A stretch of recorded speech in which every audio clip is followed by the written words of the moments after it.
हुआ। आज हम पढ़ेंगे एक्टिव और पैसिव वॉइस। एक्टिव और पैसिव वॉइस को हमने कैसे देखना है, ये ग्रामर का एक अहम जुज है ना। अहम जुज है हमारे पास। एक्टिव में हम क्या करते हैं, जैसे जैसे हम कोई टेंस ले लेते हैं, प्रेजेंट सिंपल होगा, प्रेजेंट फ्यूचर होगा, प्रेजेंट कंटिन्यूअस होगा, पास्ट होगा, पास्ट सिंपल होगा, पास्ट कंटिन्यूअस, जितने सारे हमारे पास टेंसेस हैं, जितने सारे हमारे टेंसेस हैं, हर टेंस में एक ही चीज है, हमें खासकर सब्जेक्ट और ऑब्जेक्ट का ख्याल रखना है। क्या रखना है? यानी कि जब हमारे पास सब्जेक्ट और ऑब्जेक्ट, यही चीजें जो होती हैं, subject and object, subject and object, ये दो चीजें हैं हमारे पास जो अपनी पोजीशंस को बदलाते हैं। एक्टिव और पैसिव में अपनी पोजीशंस कौन बदलाता है? Subject and object. अब आप बोलेंगे सर कि सब्जेक्ट क्या है? सब्जेक्ट आपका प्रोनाउन भी हो सकता है, यानी आपका प्रोनाउन ही, शी, इट, हमारे पास दे, हाँ, यानी वी एटसेट्रा, ये हमारे पास। और कोई प्रोनाउन भी होगा, मोहन, यानी कि नाउन होगा, ये हमारे पास प्रोनाउंस हैं, he, she, it, they, we etcetera. हमारे पास नाउन में मोहन होगा, कोई भी नाम, या आपका नाम होगा, आपका नाम जो। इसी तरह से ऑब्जेक्ट में जो है, जिस चीज पे हमारा एक्शन खत्म होता है, यानी कि हमारे पास कुछ सेंटेंसेस ऐसे भी हैं जो हम कंप्लीट नहीं कर पाते हैं, यानी कि जो एक्शन रुक जाती है, जो एक्शन, यानी जैसे मैं कहूंगा रुक जाना, मतलब हो गया कि जिसमें सिर्फ सब्जेक्ट ही काम करता है, प्लीज, जिसमें सब्जेक्ट ही काम करता है। और वो सब्जेक्ट कैसे काम करेगा? जैसे मैं कहूंगा आई राइट, मैंने नहीं कहा आई राइट ए लेटर, तो जब मैंने कहा आई राइट, ये ट्रांजिटिव ही है। अब जब इसको हमने कहा I write a letter, means that किसके साथ ऑब्जेक्ट है, तो ये इंट्रांजिटिव वर्ब बन गया। वो भी मैं आपको दूसरे वीडियो में बताऊंगा कि, लेकिन सब्जेक्ट और ऑब्जेक्ट जो है ये बहुत ही इंपॉर्टेंट पार्ट प्ले करता है। किस में करता है?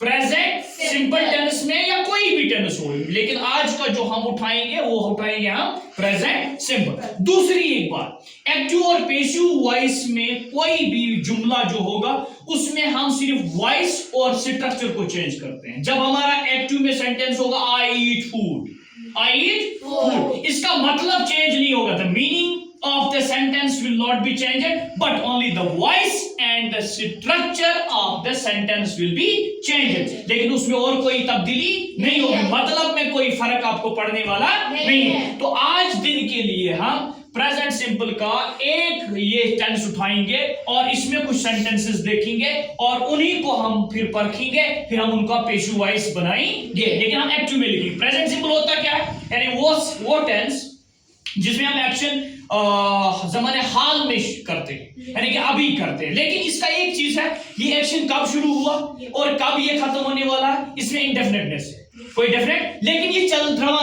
दमा है, यानी कि ये रमा दमा है, ये चल रहा है। जैसे मैं खाना खाता हूं, मैं पढ़ता हूं, मैं खेलता हूं, मैं कूदता हूं, ये है प्रेजेंट इंडेफिनिट। इसीलिए इसको कहा गया कि इसका एक्शन कंप्लीट होने में हमें पता नहीं चलता, और कब शुरू किया इसका भी कोई पता चलता नहीं।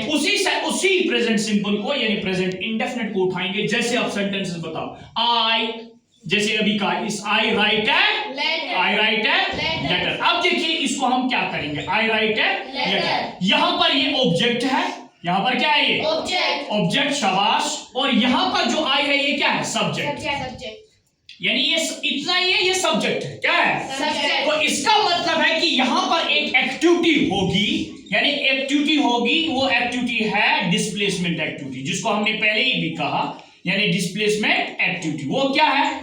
वो डिस्प्लेसमेंट एक्टिविटी ये है कि सब्जेक्ट ऑब्जेक्ट की जगह लेगा और ऑब्जेक्ट सब्जेक्ट की जगह लेगा। यानी अगर यहाँ ऑब्जेक्ट है, ये यहाँ आएगा और ये वाला पोर्शन यहाँ जाएगा, लेकिन इस सब सेंटेंसेस में ऐसा है नहीं।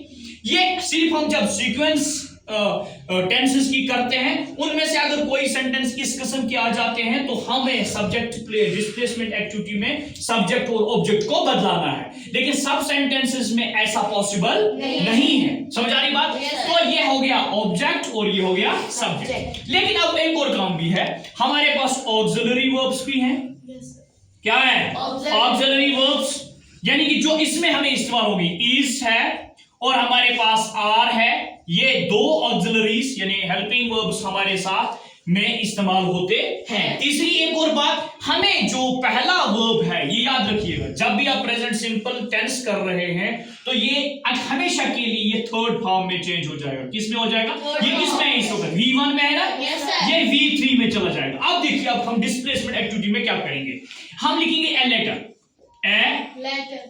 a letter, I write a letter, a letter is written by me, written by me। और आप बोलेंगे सर ये क्या आ गया और ये क्या आ गया? ये हमारे पास by है, ये प्रीपोजिशन है, क्योंकि जब हम सीक्वेंशियल ऑर्डर में जाते हैं एक्टिव और पेशु को पढ़ने के लिए तो उस वक्त हमें इसका बहुत जरूरी ख्याल देना पड़ता है। अब ये क्या लिखा, यानी कि इसने कौन सी पोजीशन ली? ऑब्जेक्ट की। और ऑब्जेक्ट ने किसकी पोजीशन ली? नहीं, मी की ली ना, लेकिन ये मी क्या है? ये हमारे पास इस आई के लिए मी इस्तेमाल हुआ, आज होना इनडायरेक्ट ऑब्जेक्ट, ये इनडायरेक्ट सब्जेक्ट आप यहां पर आए।